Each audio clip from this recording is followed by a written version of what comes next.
आसंता 7 तारिख पर्यंत राज्य में वर्षा तापरे मध्य सुखिला पाग संभावना कम प्रबल वर्षा नहीं पाणीपाग केन्द्र आकलन पवन सह घड़घड़ी आशंका भी अच्छी मध्यम धरणर वर्षा हो पारे।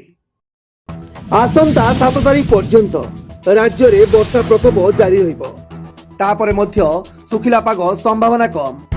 आसंता 3 दिन राज्यर विभिन्न स्थान में प्रबल वर्षा नहीं पाणीपाग केन्द्र आकलन करिछि।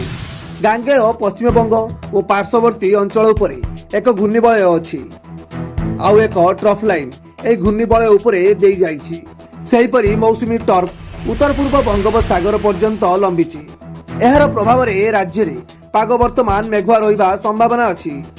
गत 24 घंटा रे अनेक स्थान रे वर्षा होइछि।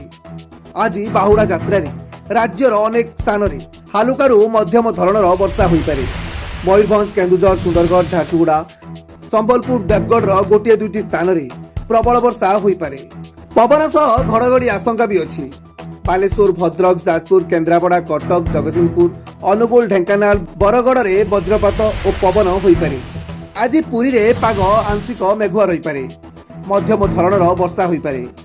भुवनेश्वर मध्य एभली पाग संभावना रही। 6 तारिख रविवार राज्यर अनेक स्थान रे हालुकारू मध्यम धरणर वर्षा सह केन्दुझर मयूरभंज सुंदरगढ़ देवगढ़ संबलपुर झारसुगुड़ा प्रबल वर्षा होई पारे। 7 रे अनेक स्थान रे वर्षा एवं सुंदरगढ़ झारसुगुड़ा प्रबल वर्षा आशंका अच्छी।